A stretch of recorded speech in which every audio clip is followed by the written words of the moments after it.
नमस्कार दोस्तों। आखिर मोदी जी बन गए तीसरी बार भारत के प्रधानमंत्री। एक बार फिर से मैं सबसे पहले उन्हें भारत के प्रधानमंत्री तीसरी बार भारत के प्रधानमंत्री बनने पर हार्दिक शुभकामनाएं देता हूं। और आज मैं बात करना चाहता हूं कि किन किन लोगों ने सहयोग किया है मोदी जी को तीसरी बार प्रधानमंत्री बनने में। जी हाँ, बहुत सारे अनसंग हीरोज हैं, बहुत सारे ऐसे वीर हैं, नायक हैं जिनका कोई नाम भी नहीं लेता। मोदी जी के जीत में किन किन लोगों का हाथ है, ज़रा उनको भी सामने लाया जाए। सबसे पहले तो मैं कहूँगा, इससे पहले तो मोदी जी 2014 में जीत चुके थे, 2019 में जीत चुके थे और 2024 में उन्होंने जो भगवान श्री राम का भव्य मंदिर बनवाया, इसको लेकर के जितने भी भगवान राम के प्रेमी हैं उन सब ने बीजेपी को वोट दिया। और इसलिए भी दिया, याद कीजिए, बहुत पहले ओशो ने गीता दर्शन पर जो प्रवचन किया और जहाँ वो समझाते हैं कि शस्त्रधारियों में मैं श्री राम हूँ। जिस किसी ने भी ओशो को सुना होगा, गीता दर्शन का पूरा एपिसोड भगवान कृष्ण पर, जिस किसी ने भी ओशो को सुना होगा वो जाकर सीधा बीजेपी को वोट देगा। क्योंकि कहीं ना कहीं भगवान कृष्ण का ये मथुरा वाला मंदिर, वृंदावन का मंदिर और बहुत सारा मामला भी सामने आने वाला है। अच्छी बात है, जो लोग भी भगवान श्री कृष्ण को प्रेम करते हैं उन्होंने बीजेपी को वोट दिया होगा, ये मेरा अनुमान है। दूसरी बात कि ओशो ने हमेशा भगवान शिव पार्वती की विज्ञान भैरव तंत्र पर प्रवचन किया था। और विज्ञान भैरव तंत्र मतलब शिव पार्वती यानी काशी विश्वनाथ मंदिर। तो जो कोई भी भगवान शिव और पार्वती को प्रेम करते हैं उनका झुकाव बीजेपी की तरफ गया होगा। मैं सिर्फ अपने अनुमान की बात कर रहा हूँ। इसके अलावा इस समय जितने भी साधु संत हैं जो हिंदू धर्म और सनातन धर्म के लिए दिन रात एक किए हुए हैं, नाम लेना जरूरी नहीं है, फिर भी इस समय जितने भी साधु संत आज हैं जो सुबह से लेकर रात तक हिंदू धर्म को, सनातन धर्म को जगाने में लगे हुए हैं, और एक दो नहीं है, दर्जनों हैं, उन सभी हिंदुओं को, खासकर वो लोग कोई द्वारिका से आते हैं कथा कहने, वृंदावन से आते हैं कथा कहने, बड़ा बड़ा टीका लगाए हुए हैं, हिंदू धर्म और सनातन धर्म के लिए जो भी संत आज काम कर रहे हैं उन सब का बहुत बड़ा योगदान है। क्योंकि उनके कथाओं में 10 लाख 15 लाख लोग सुनने आते हैं। ये लोग जब यहाँ से उठकर वोट देने गए होंगे, ज़्यादा चांस है कि वो लोग सभी के सभी बीजेपी को वोट दिए होंगे।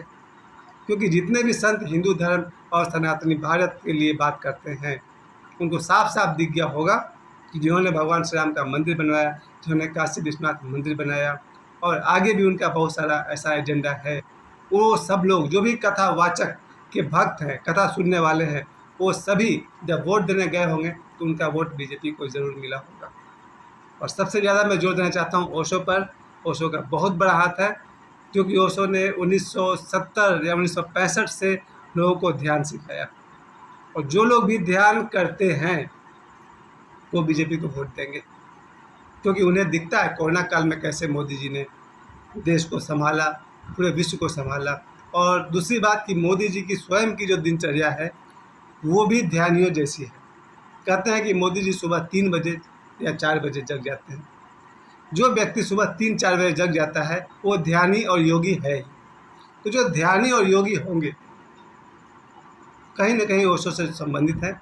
और ओशो ने 1965 से लेकर के आज तक लोगों को ध्यान ही सिखाया है, योग सिखाया है। तो जो व्यक्ति ध्यान करता होगा, योग करता होगा, उसका वोट भी बीजेपी को जाता होगा। आज हम लोग ये बात कर रहे हैं कि मोदी जी तीसरी बार प्रधानमंत्री कैसे बने। ओपनली तो सब जानते हैं, टीवी के समाचार पर जानते हैं कि उन्होंने 240 सीट पर विजय प्राप्त की। 543 में से 240 सीट अकेले बीजेपी लाई। और मैं बात कर रहा हूँ कि ये 240 सीट आया कहाँ से। ये 240 सीट लाने वाले जो भारतीय हैं, मतदाता हैं, वो कौन लोग हैं जिन्होंने बीजेपी को वोट दिया होगा। तो मेरी तरफ से सबसे बड़ा क्रेडिट मैं ओशो को देता हूँ, जो 1965 से लेकर के आज तक घर घर में उनके वीडियो चलाए जाते हैं और देखे जाते हैं। जो लोग भी ओशो के वीडियो को सुनते हैं वो भगवान शिव पार्वती से प्रेम करेंगे ही, माता सीता और भगवान श्री राम से प्रेम करेंगे ही, भगवान श्री कृष्ण से प्रेम करेंगे ही। इसके अलावा सनातन धर्म और भारत पर जितना बढ़िया से और जो ऊंचाई ओशो ने पूरी दुनिया में दिया है उसका कोई जवाब नहीं। तो ओशो के जितने भी प्रेमी, और शायद इस समय दुनिया में ओशो के 10 करोड़, अगर 700 करोड़ दुनिया की आबादी है तो शायद 100 करोड़ लोग होंगे जो ओशो से प्रेम करते होंगे या उनसे मतलब रखते होंगे। 600 करोड़ की बात तो छोड़ दीजिए, 10 लाख तो उस ज़माने में था जब ओशो स्वयं थे। आज तो इंस्टाग्राम के थ्रू या यूट्यूब के थ्रू लगभग 100 करोड़ लोग ओशो से जुड़े हुए हैं, और जो भी ओशो से जुड़े हुए लोग हैं उनका वोट जाता होगा बीजेपी की तरफ। ये सब मैं अनुमान की बात कर रहा हूँ, इसका सच्चाई से कोई संबंध नहीं है, ये मेरा अनुमान है। इसके अलावा मैंने आपसे कहा कि जितने भी कथावाचक आज हैं, जिनका मैं नाम नहीं ले रहा हूँ, ये सारे कथावाचक सुबह से रात तक सनातन धर्म, हिंदू धर्म के लिए सुबह से रात तक बोल रहे हैं। उनको सुनने 10 लाख 15 लाख लोग प्रतिदिन आते हैं। इन लोगों का वोट भी जाता होगा बीजेपी की तरफ। ये तो पॉलिटिकल बात है कि 240 सीट आने के बाद में आदरणीय नीतीश कुमार जी ने सहयोग किया, चिराग पासवान जी ने सहयोग किया, चंद्र नायडू जी साहब ने सहयोग किया, और न जाने कितने सारे लोगों के सहयोग से मिल करके ये बीजेपी का सरकार बना, और फिर से मोदी जी तीसरी बार भारत के प्रधानमंत्री बने। कल शाम जब वो शपथ ले रहे थे, वहाँ तक मैं प्रतीक्षा कर रहा था कि जब वो शपथ ले लेंगे तब मैं इस बात पर कुछ कहूँगा कि मोदी जी तीसरी बार प्रधानमंत्री बन ही गए। और अभी उन्होंने एक सप्ताह पहले जो उन्होंने विवेकानंद रॉक के पास जो उन्होंने 2 दिन का ध्यान किया था, 48 घंटे का ध्यान किया था, जो व्यक्ति स्वयं ध्यान करेगा उसको ध्यान करने वाले लोग पसंद करेंगे ही करेंगे। वो ध्यान भी विफल नहीं किया। 2 दिन ध्यान करने के बाद भी अगर मोदी जी हार जाते अपने सीट काशी से या पूरे देश से, लोग क्या कहते हैं? भाई देखो, ध्यान भी कर लिए, राम मंदिर बना दिए, फिर मोदी जी का क्या हुआ? खैर, अयोध्या के लोगों के बारे में जो लोगों को शिकायत है कि अयोध्या के लोगों ने मोदी जी का साथ नहीं दिया, उसकी बहुत लंबी कहानी है। मैं स्वयं तो वहाँ गया नहीं हूँ, लेकिन वहाँ के लोगों से जो कुछ मुझे जानकारी प्राप्त हुई है, उस बात के लिए मैं बहुत ज़्यादा हैरान नहीं हूँ। लोगों की मतदान आपका अधिकार है, स्वतंत्रता का अधिकार आपको संविधान से मिलता है, मनुष्य को अपनी बात रखने का अधिकार संविधान से मिलता है, अपने विचार रखने का अधिकार हमें संविधान से मिलता है, जनता किसे वोट देगी ये अधिकार जनता को संविधान ने दिया है। फिर हम कौन होते हैं बोलने वाले? इसलिए जिसको जहाँ मन किया, पूरे देश में से अगर 240 सीट भाजपा ने जीता है तो इसका साफ मतलब है कि लगभग आधा के आसपास 40% जनता तो ज़रूर बीजेपी के साथ है।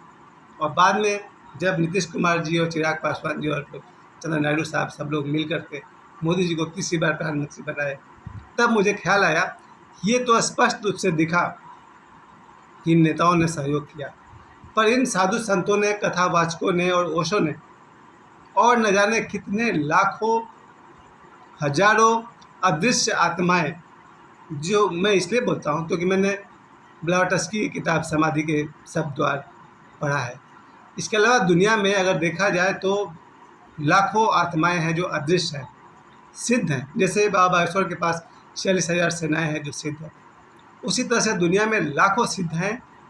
उन लोगों ने भी सिद्ध होने के बाद भी कहीं ना कहीं से हिंदू धर्म को, सनातन धर्म को और हमारे भारत को स्थापित करने में उनका कहीं ना कहीं योगदान है। चलिए वो तो अदृश्य बात है, उस पर कुछ नहीं कहा सकता है। मेरा मुख्य कहने का अर्थ यही था कि जो भी साधु संत और कथावाचक कथा करते हैं, बड़े बड़े टीका लगाते हैं, राधे राधे कहते हैं, कृष्ण का नाम लेते हैं, आप समझ रहे मैं किन की बात कर रहा हूँ। उन सभी ने हिंदू धर्म को और सनातन धर्म के प्रचार के लिए बहुत मेहनत किया है। लोग उन्हें धन्यवाद नहीं देते हैं। कोई भी बड़ा नेता, स्वयं मोदी जी या उनके साथ के कोई भी नीतीश कुमार जी, उन्हें धन्यवाद का एक शब्द भी नहीं देंगे।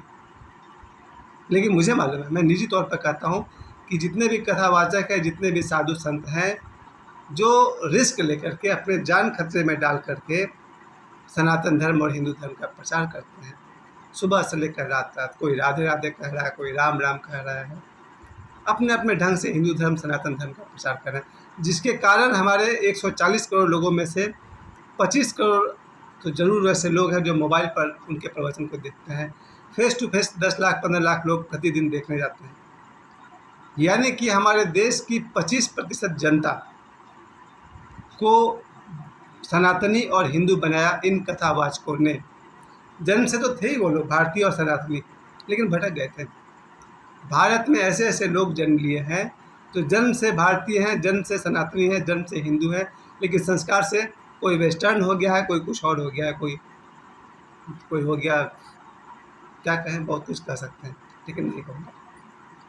इन कथावाचकों ने 25 करोड़ जनता को भारतीय हिंदू, सनातनी हिंदू बनाने पर जो मेहनत किया है, उन्हें मैं धन्यवाद देना चाहता हूँ अपने इस वीडियो के माध्यम से। और मैं फिर से अपनी बात कह दूँ, आदरणीय नरेंद्र मोदी जी तीसरी बार प्रधानमंत्री बने, तो उसमें किस किस ने सहयोग किया, मैं विशेष धन्यवाद देता हूँ सभी कथावाचकों को, जिनके कारण बीजेपी को बहुत बड़ी सफलता मिली है। उन्हें समय देने के लिए आप सभी को बहुत बहुत धन्यवाद, और सभी कथावाचकों को मेरी तरफ से बहुत बहुत धन्यवाद। मैं जानता हूँ मोदी जी या कोई भी नेता उनकी प्रशंसा नहीं करेंगे। चलिए, धन्यवाद।